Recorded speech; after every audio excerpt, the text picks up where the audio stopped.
Queridos, alegria para a gente poder se reunir nessa manhã, né? E rever muitos de vocês, receber também aqueles que nos visitam, sejam muito bem-vindos. E receber os de casa, né? Que deram uma saidinha de 40 dias, parece que foi uma eternidade. Que bom receber vocês. Eu queria convidar vocês para nós lermos o Salmo 112. Por gentileza, abra sua Bíblia.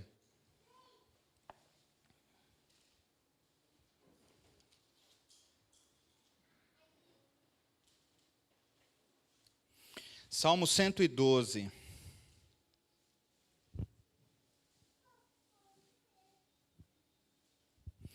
Diz assim a palavra do Senhor: Louvado seja o Senhor. Como é feliz aquele que teme o Senhor e tem prazer em obedecer os seus mandamentos. Seus filhos serão bem-sucedidos em toda a terra. Uma geração inteira de justos será abençoada. Sua casa haverá riqueza e prosperidade, e as boas ações permanecerão para sempre. A outra versão vai dizer: a sua justiça permanecerá para sempre. Verso 4, a luz brilha na escuridão para o justo. Ele é compassivo, misericordioso e íntegro. Feliz é o que empresta com generosidade, conduz seus negócios honestamente. Ele não será abalado, sua lembrança durará por muito tempo. Não teme más notícias, confia plenamente no cuidado do Senhor. É confiante e destemido, olha com triunfo para os seus inimigos, compartilha generosamente com os pobres, e os seus atos de justiça serão lembrados para sempre. Ele terá influência e honra. O perverso verá isso e ficará furioso, rangerá os dentes de raiva e desaparecerá. Seus desejos serão frustrados.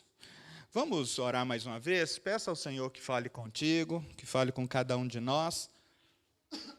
Pai, nós estamos diante do Senhor, estamos diante da Tua palavra, e nós queremos pedir que o Senhor continue falando conosco nessa manhã, e que a gente possa sair daqui, Pai, com esse encorajamento que a Tua palavra traz para nós, no nome do Teu Filho Jesus. Amém. Irmãos, eu gostaria de partilhar com vocês nessa manhã sobre os caminhos da oração, a partir dos Salmos. Os caminhos da oração. E um dos caminhos da oração é o temor do Senhor. Essa é a tônica que vai aparecer nesse Salmo. Mas antes da gente tratar do Salmo em si, quando eu fui estudar esse texto, eu gosto muito dos Salmos, mas eu prego raramente nos Salmos. E há uma riqueza aqui nesses Salmos. E a gente vai descobrindo, ao estudar o livro de Salmos, que, na verdade, se você lê um Salmo hoje, lê outro Salmo no começo do livro, mais para o meio, mais para o final, de repente você não consegue achar uma conexão entre os Salmos. Você já teve essa impressão? Às vezes ele está num salmo de lamento, parece que o salmista está bravo, né? Falando consigo mesmo, falando com Deus, falando com o povo, e de repente você vê um salmo de alegria, um salmo de louvor. Então eu preciso situar vocês. Veja só, o livro dos Salmos, na verdade, é uma coleção de 5 livros. Você sabia disso? É uma coleção de 5 livros. Só que antes de você tentar identificar essa coleção de 5 livros, os estudiosos eles perceberam que durante 1000 anos, a gente imagina que a maioria dos salmos são de Davi. E, de fato, 73 deles são salmos de Davi. Mas há outros poetas, há outros autores, né? Os filhos de Corá, Asaf, Emã, Etã, e até Salomão e Moisés têm salmos atribuídos a eles. Mas olha só, para a gente olhar para o livro todo, ou para a coleção de livros dos salmos, a gente poderia fazer a seguinte moldura. Lá no final, dos Salmos 145 ao 150, são os chamados Salmos de Aleluia. Eles começam com a palavra aleluia e terminam com a palavra aleluia, que é um convite para louvar. E lá no começo do livro, o Salmo 1º e o Salmo 2º, ele não aparece na coleção, assim como os 5 últimos salmos do livro. Por que isso? Ora, porque os 2 primeiros salmos, né, o Salmo 1 e o Salmo 1º, eles são anônimos. Eles não são creditados a nenhum autor específico. O primeiro salmo, ele resume que feliz ou abençoada é a pessoa que medita na lei do Senhor, né? Os judeus costumavam chamar de Torá, na lei do Senhor, na Torá. Torá significa ensinar. Então, feliz é a pessoa que tem prazer no ensino do Senhor. E aí, os salmos aqui, parece que eles foram dados como uma nova Torá. Uma nova Torá para ajudar os judeus a orarem, para ajudar os judeus a adorarem a Deus. É claro, eles tinham lá a Torá, os 5 primeiros livros da Bíblia, né? Que eles olhavam para aqueles livros e eles queriam colocar em prática, eles queriam obedecer, mas os Salmos foi essa coleção que os judeus levavam para o templo. Então, em alguns momentos, eles cantavam esses salmos, eles recitavam, mas principalmente eles usavam esses salmos para orar. Então, mais do que hinos ou poesias que poderiam ser cantadas, os salmos, eles são uma coleção de poemas para orar. Alguém já disse que, se você quer aprender a orar, você pode até se inspirar em pessoas, mas nenhuma pessoa que ora com desenvoltura, que ora a partir da ideia, do seu imaginário de que, nossa, aquela pessoa ora de uma maneira assim, né, que parece que ela tem intimidade com Deus. Não, esqueça tudo isso. Ore a partir dos salmos. Aprenda a orar com os poemas que foram dedicados a Deus por meio dos salmos. E aí, no capítulo 2... enquanto esse povo lembrava da primeira Torá, e eles se esforçavam para viver em obediência, eles podiam orar a partir daquilo que Deus estava dando para eles. E o Salmo 2 é uma reflexão poética, a partir de 2 Samuel, capítulo 7, acerca da promessa do rei messiânico que viria estabelecer o seu governo sobre todo o mal. E aí ele termina, né, no Salmo 2 com as seguintes palavras, né, abençoados são aqueles que se refugiam no rei. E de fato, né, irmãos, quando a gente encontra refúgio na oração, refúgio no relacionamento com Deus, e esse Deus, ele se apresenta para nós de maneiras, né, de uma multiforma, né, de uma graça tão multiforme, que a gente pode chamá-lo de Pai, como hoje é o Dia dos Pais. A gente pode chamá-lo de Rei, a gente pode chamá-lo de Senhor, de Salvador. A gente tem muitos nomes para se referir a Ele. E então, o que acontece? O Salmo 1 e o Salmo 2 é essa moldura do livro todo, dizendo para nós assim, olha, enquanto vocês se esforçam para serem fiéis aos mandamentos da Torá, da lei, e aguardar a chegada do Messias, né, do rei messiânico, e aí a gente precisa imaginar que, naquele período, era essa a expectativa de todo judeu, a vinda do Messias. Então, eles tinham os salmos para orar. Então, como que eles se dividem basicamente, irmãos? Tem 2 assuntos centrais nos salmos: lamento e louvor. E aí, se você perceber que existe uma coleção de 5 livros, os 3 primeiros livros, Na maioria das vezes, os salmos que vão estar ali são salmos de lamento. Tem alguns salmos de louvor no meio? Tem, mas a maioria são salmos de lamento. E o que são salmos de lamento? O que são esses poemas de lamento? São aquelas orações em que o salmista ele expressava dor, desconforto, às vezes confissão, raiva, porque a situação do mundo que eles estavam vendo estava totalmente contrária à vontade de Deus. Então eles chamam a atenção para aquilo e falam: até quando, Senhor? O Senhor vai permitir a injustiça? Até quando, Senhor? O Senhor vai ficar sem responder a minha questão? Provavelmente, quando a doença chegava em alguma família, eles podiam pegar o Salmo 13, por exemplo, e dizer: Senhor, até quando a nossa família vai sofrer com essas enfermidades?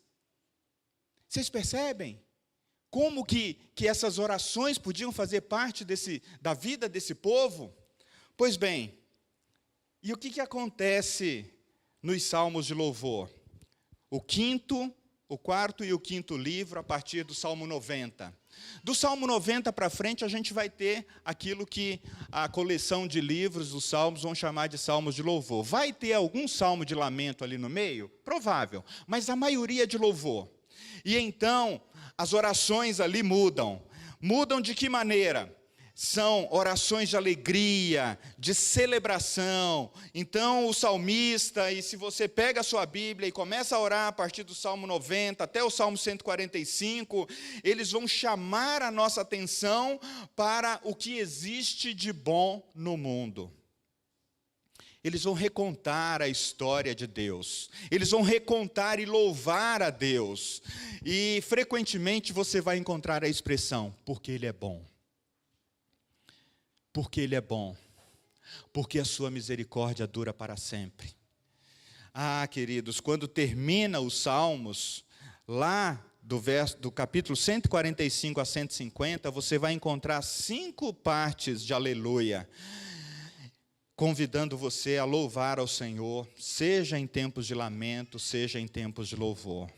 Pois bem, essa mudança de lamentação para o louvor é aquilo que a gente gostaria que acontecesse na nossa vida. Se você está passando um tempo difícil, se você está orando por alguém, se você está aguardando cura, libertação, se você está aguardando um quebrantamento de coração, se você está buscando em Deus confissão, você está aguardando que a sua alma saia do lamento e vá para o louvor. E vá para esse momento que você diga: nossa, o Senhor de fato veio ao meu encontro. Então, à medida que nós esperamos pelo reino messiânico, embora Jesus já veio e o reino não se estabeleceu completamente, o livro dos Salmos nos ensina a orar. Nos ensina a ter inspiração nesses poemas para a gente orar. E isso cria uma certa tensão, porque a gente vive ainda num mundo trágico. A gente vive num mundo de injustiças. A gente vive num mundo onde a enfermidade chega na nossa casa. Onde uma pessoa querida vai embora. A gente vive num mundo onde nós somos filhos e filhas de Deus, mas nós não estamos imunes às situações que acontecem com qualquer ser humano. Então a gente vive essa tensão de que eu oro pela minha própria vida, eu oro pela vida das pessoas, eu oro pelo mundo, e eu também frequentemente, olhando para os Salmos 11 e 12, eu vejo a injustiça no meio dos governos, dos governantes, dos políticos, dos poderes estabelecidos, e aí eu pergunto ao Senhor: Senhor, não vai ter um dia que o Senhor vai dar um basta nisso? Gente, vamos fechar aqui essa introdução, para que você entenda como você pode ler os Salmos, né? Então, do Salmo 3 até o Salmo 89, você tem ali 3 coleções de livros falando sobre salmos de lamento. E do 90 para frente, até o 145, você tem salmos de louvor. O Salmo 112, que a gente leu nessa manhã, é uma forma na verdade, se você lê o Salmo 111, parece que os dois nem precisariam ser separados, né? Porque o que liga o Salmo 111 ao Salmo de número 112? É o fato de que o temor do Senhor é o assunto principal. E ele vai dizer no Salmo 112, né, lá no 111, no finalzinho, o temor do Senhor, verso 10, é o princípio da sabedoria, revela prudência a todos que o praticam, o seu louvor permanece para sempre. E aí ele começa o Salmo 112 dizendo, olha, o Salmo 112 é um louvor do ser humano cuja sabedoria, cuja a bondade, o amor e a justiça começam em Deus. Então, olha, a mensagem que eu queria que vocês guardassem nessa manhã é essa, gente. Nós só podemos construir um caminho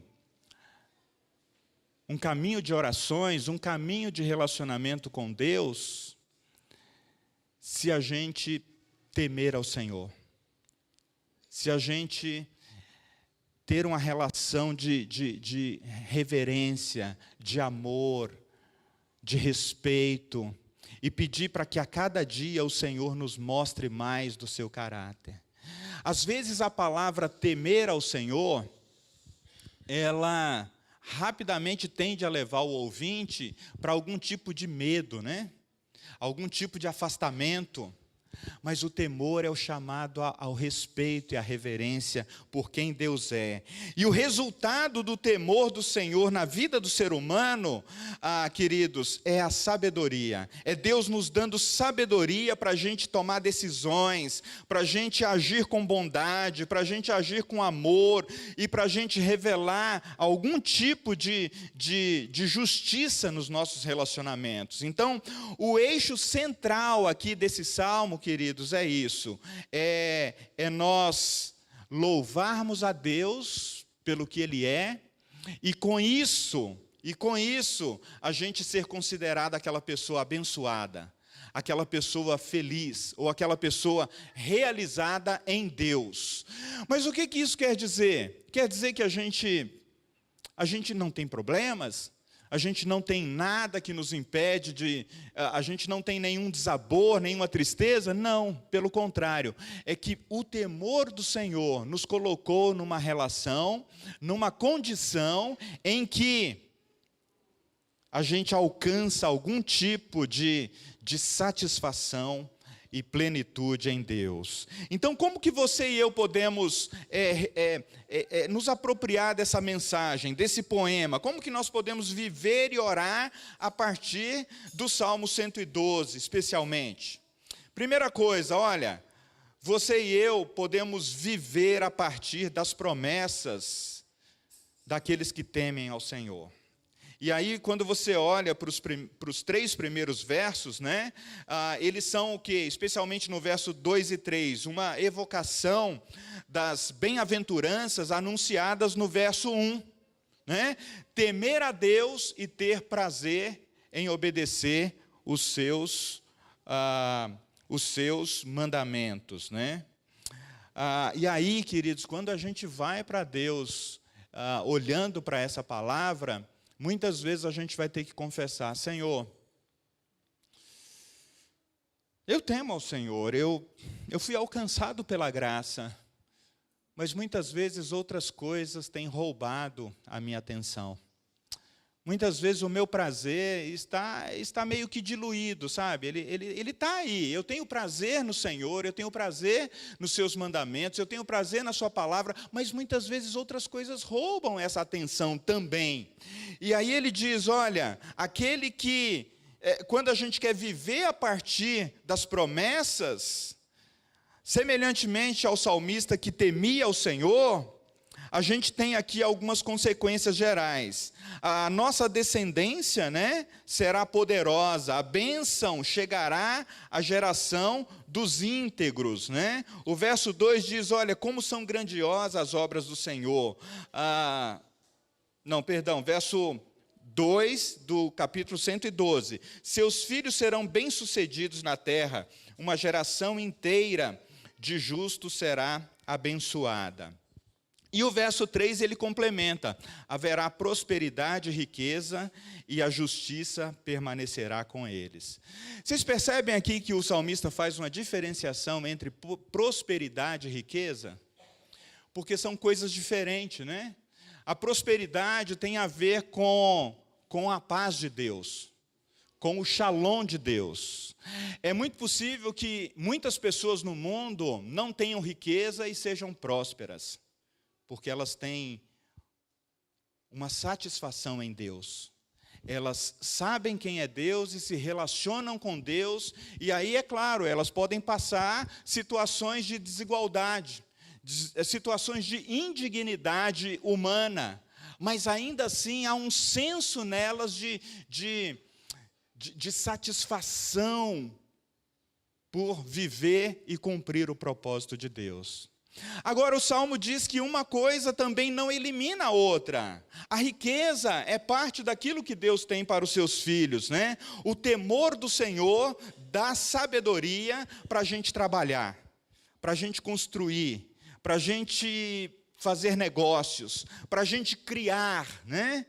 Hoje, na escola bíblica, interessante, a presbítera trouxe algo interessante quando nós estávamos falando que Deus é Espírito e que Ele colocou a imagem dEle em nós. E uma das marcas da imagem de Deus no ser humano é que Ele nos deu criatividade. Ele nos deu condições de criar, de empreender, de fazer algo novo, de manifestar a glória de Deus. E aí, nos versos 4, aqui na parte B, queridos, ele fala do justo. E aí, a palavra justo aqui, ela seria melhor traduzida por uma pessoa íntegra. O que significa uma pessoa íntegra? O que significa integridade? Integridade seria a gente viver segundo a luz que nós temos. Olha que interessante. Se a luz de Jesus já brilhou sobre nós, integridade, e a integridade é viver segundo a luz que nós já possuímos, seria nós vivermos segundo aquilo que Jesus nos deu, né? Segundo o seu caráter, segundo o seu amor, segundo a sua bondade, segundo a sua justiça, segundo a sua misericórdia, segundo a sua compaixão. É por isso que muitas vezes Jesus vai dizer assim: olha, aquilo que você quer que os outros façam a você, faça você mesmo, a eles, antes. É por isso que a gente vai encontrar nos ensinos de Jesus muitos ensinos sobre a gente exercer compaixão, a gente exercer algum tipo de misericórdia, a gente exercer algum tipo de bondade, mas não por culpa, sabe? Aquela coisa assim da pessoa, ela percebe assim que ela tem uma função no mundo, que o que Deus nos deu para a gente viver nesse mundo precisa de alguma maneira ser compartilhada, mas a gente toma a iniciativa, a gente não faz isso por se sentir culpado. Eu vou fazer uma doação para as criancinhas que estão passando necessidade, e aí eu vou me sentir bem. Não. É fruto de uma consciência para com Deus. É porque a luz de Jesus já brilhou em nós, e aí a gente tem ações diferentes. É as pessoas para a qual a luz nasce nas trevas, como diz aqui o verso 4, né, do Salmo 112. Né? Ele vai dizer: a luz brilha na escuridão para o justo, ou para o íntegro. Né? Eu gosto da palavra íntegro porque quando a gente tem a palavra justo na Bíblia, eu penso logo em Jesus, né? Quem é que foi justo em todos os seus caminhos?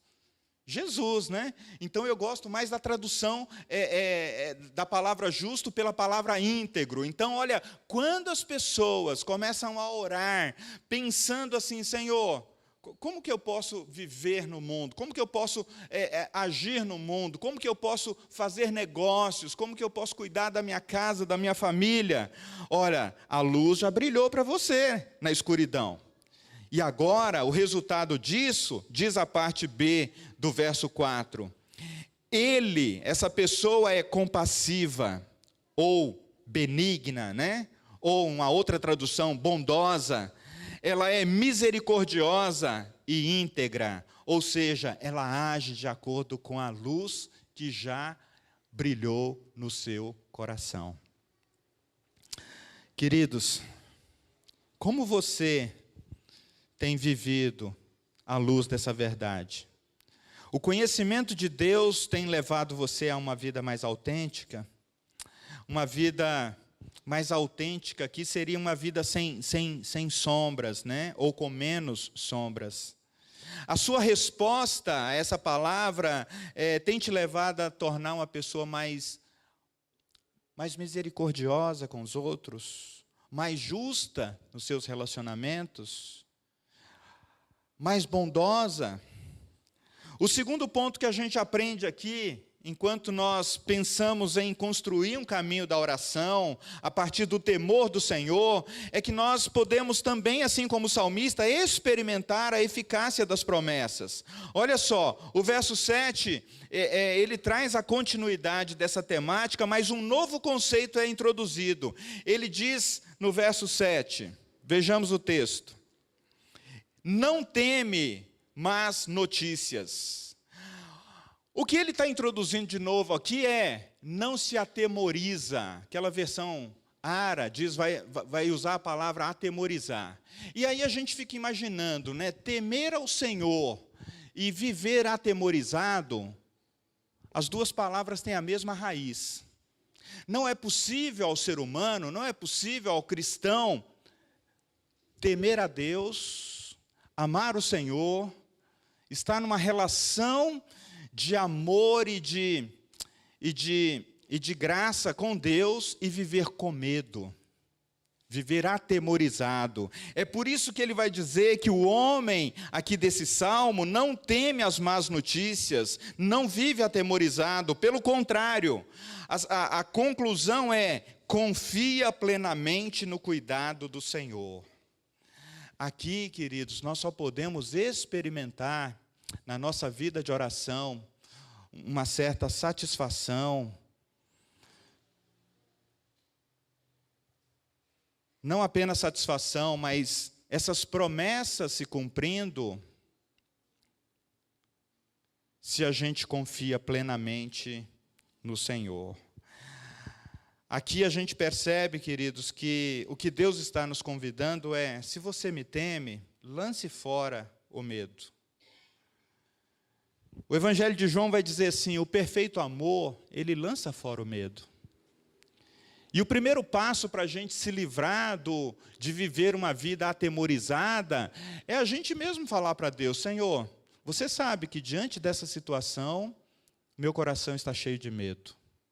Senhor, você sabe que diante desse diagnóstico médico, eu estou com medo. Você sabe que diante do meu relacionamento com os filhos, eu estou com medo, eu não sei o que vai acontecer. E então, o perfeito amor de Cristo, ele é capaz de nos ajudar a lidar com o medo, ao ponto dele lançar fora todo o medo do nosso coração. E então, amados, olha, quem está atemorizado, quem é vítima do medo, não pode temer ao Senhor plenamente. Não é que não exista temor no coração de quem tem medo. O problema é que esse medo, ele vai minando a nossa confiança em Deus. Ele vai dizendo assim, será que realmente Deus é bom? Será que realmente eu posso confiar no seu caráter? Será que realmente eu posso confiar na sua bondade? E é por isso que o verso 7, ele se antepõe à fé, ao temor imposto. E ele vai dizer, gente, confiem plenamente no cuidado do Senhor. Eu me lembro que quando, há 27 anos atrás, quando eu estava com um casamento marcado, no mês de setembro eu fui demitido da empresa, eu estava com o casamento marcado para fevereiro.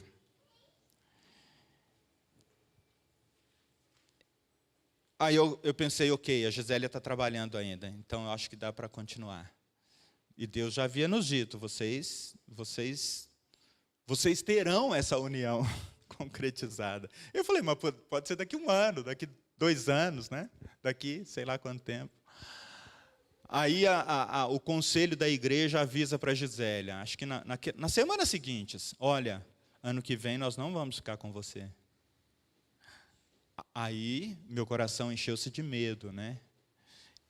E na minha cabeça assim, não, eu estou sendo um homem responsável. Né? Imagina, eu vou falar para a família dessa menina que eu vou casar com ela, eu não estou trabalhando. Embora meu pai e minha mãe não estavam aqui por perto para dar muitos palpites, mas eles tinham os palpites deles, né? E aí a gente vai falar com o pastor, olha... Não, primeiro eu falo com a Gisélia, né? Já leva umas lapadas lá mesmo, né?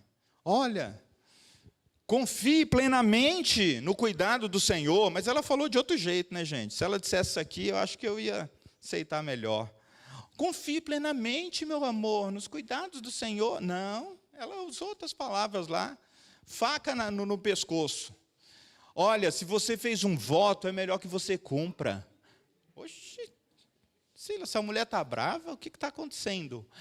Será que ela está realmente, assim, precisando casar? Sei lá, de repente ela está precisando casar, ela colocou a faca no meu pescoço. Vá para casa, pense, fale com Deus, depois você volta e fala.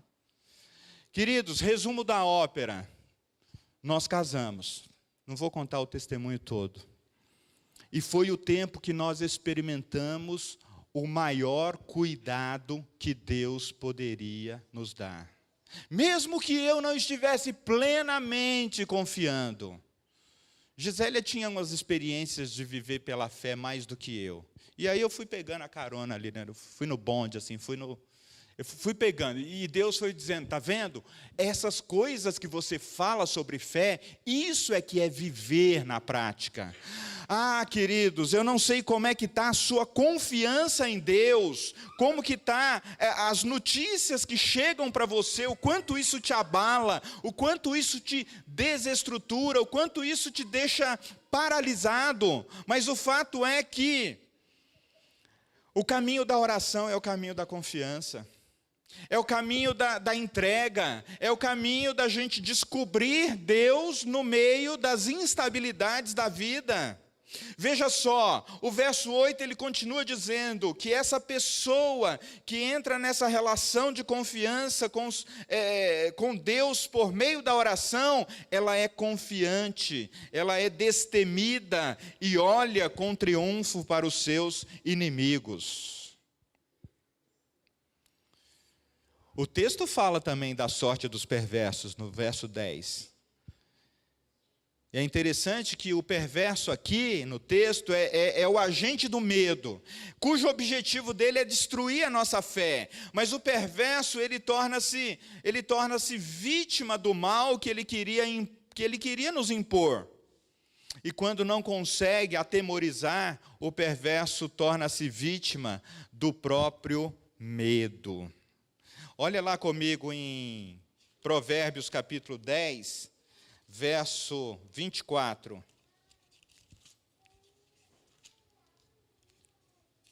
Provérbios capítulo 10, verso 24.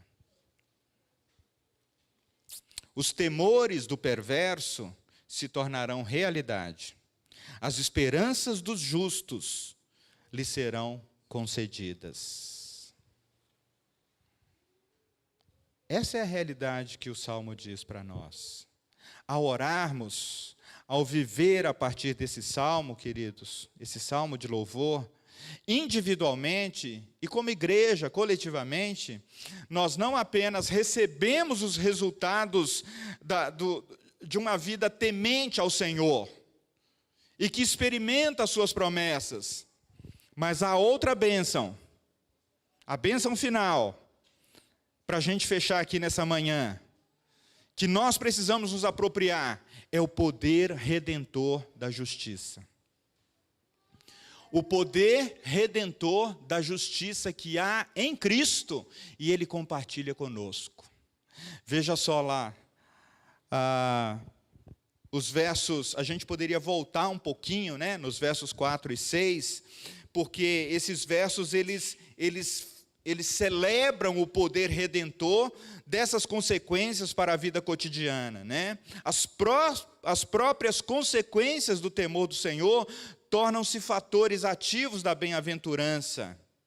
É como a gente pode ler aqui nos versos 4, né? Começa com a descrição do poder da integridade e termina, né, com a bondade, o amor, a justiça. E no verso 5 e 6, a gente percebe, né, que esse homem, que essa mulher, que carrega em si mesmo o poder redentor da justiça por meio de Cristo, ele será feliz, porque ele age com generosidade e ele conduz os seus negócios honestamente.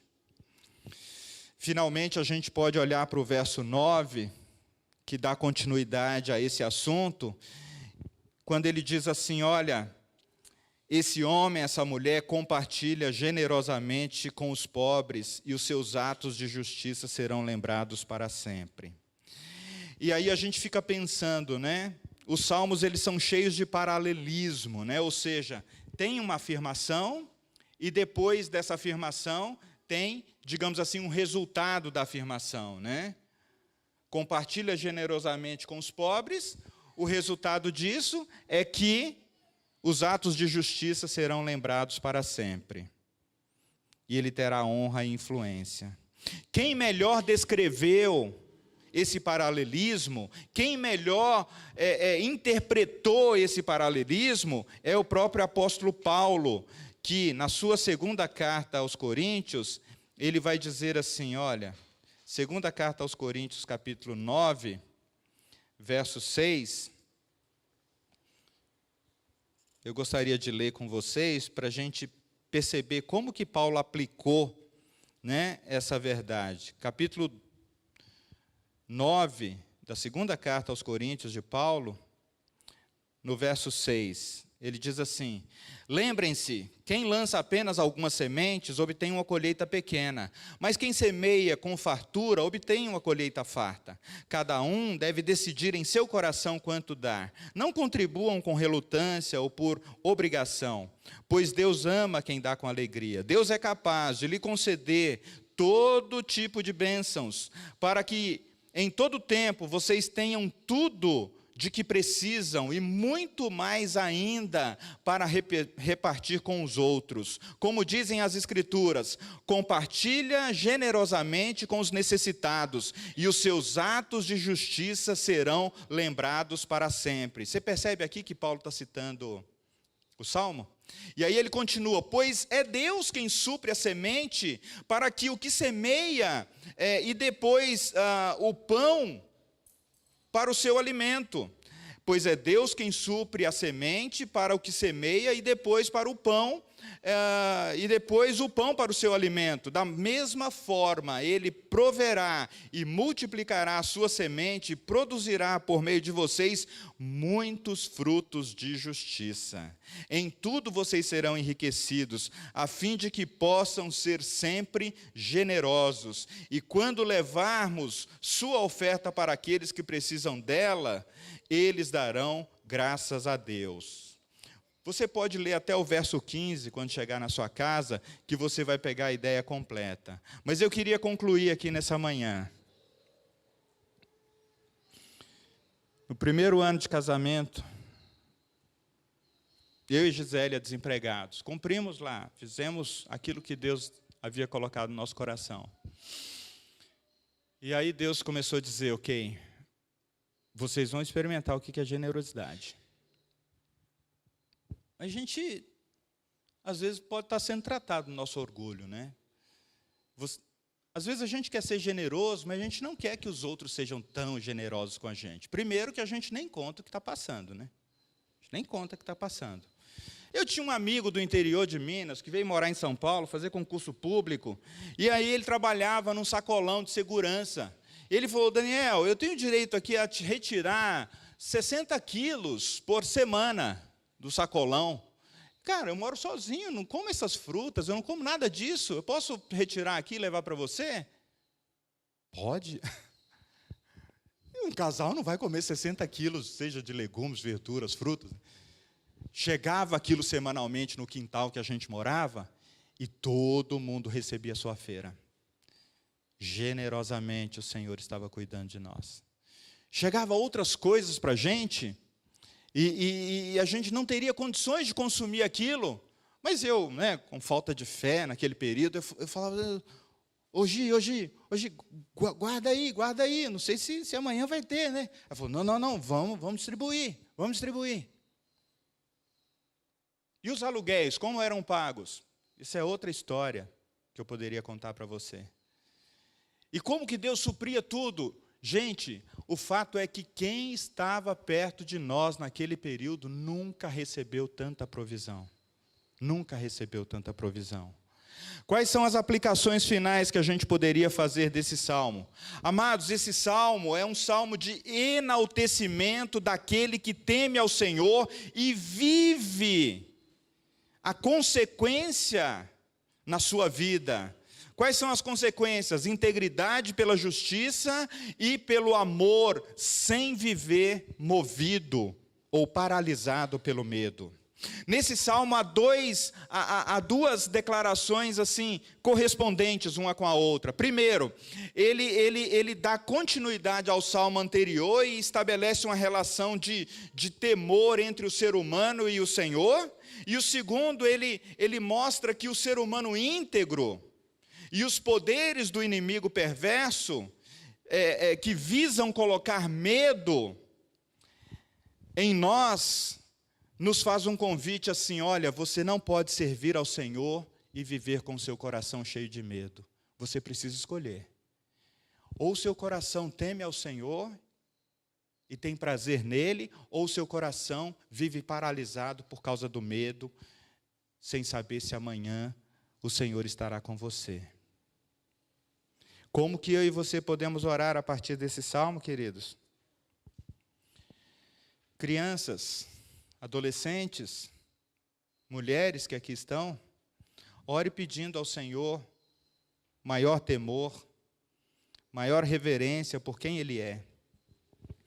Peça ao Espírito Santo que revele mais para você do Deus amoroso, do Deus misericordioso, do Deus bondoso e justo, como um princípio para você tomar decisões na vida, como um princípio para você ser uma pessoa considerada sábia.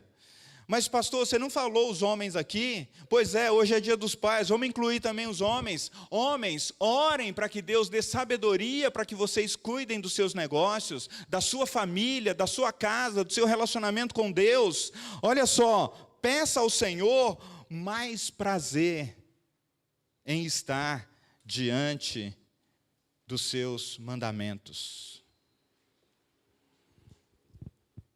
Eu estava ouvindo um pastor um dia desse pregar, e ele disse assim, teve um período na minha vida que eu estava me sentindo, eu estava com tanto prazer nos filmes e nas séries que eu via, e eu percebi que aquilo estava ganhando tanto o meu coração em relação ao prazer que eu tinha para pregar e para preparar as mensagens, que eu fiz um voto com Deus, e eu fiquei 2 anos sem ver filmes e séries.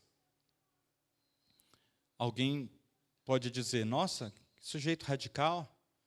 Ele falou, com aquilo que tem o potencial de roubar o seu coração de Deus, não negocie.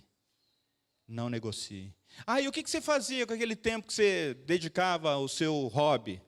Eu ficava 2 horas ali diante do Senhor, diante da palavra e diante da oração. Até eu dizer assim, hobby, você vai ficar no seu lugar.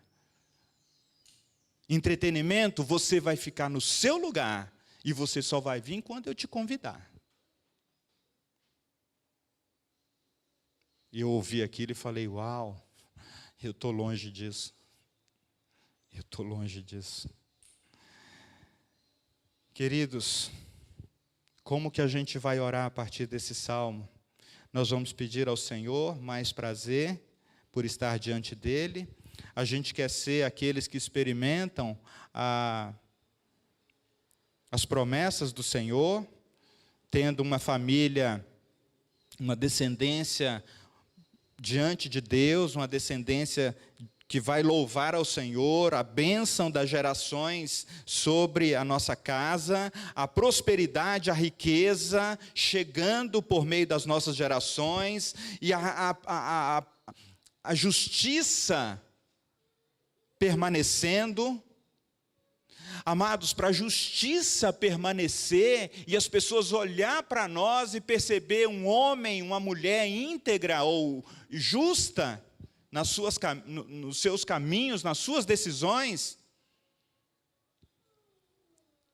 a gente precisa de um coração generoso. A gente vai precisar de um coração generoso. Eu quero convidar você nessa manhã para a gente orar e falar: Senhor, nós queremos uma geração, uma descendência abençoada. Eu abençoo a vida dos meus filhos. Eu abençoo eles com prosperidade.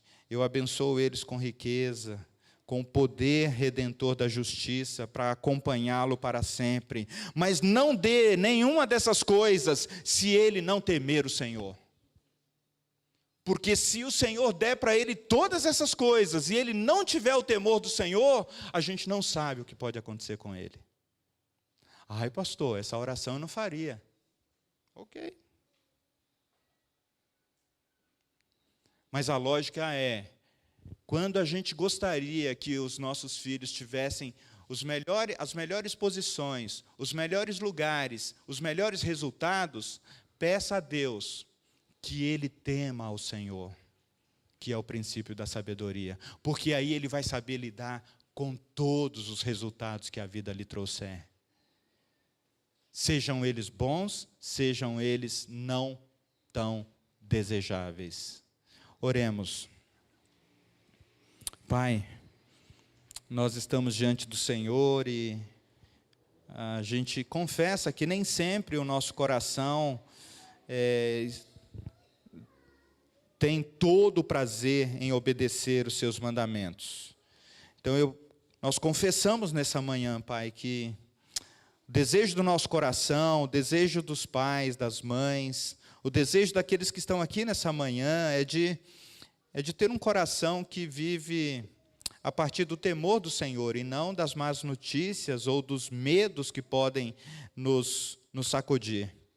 Então, vem Espírito Santo sobre nós e dá-nos, ó Deus, a medida certa do Teu amor, para a gente viver com o Senhor, para a gente viver com integridade, para a gente ser instrumentos de justiça, onde o Senhor nos levar. Em nome de Cristo.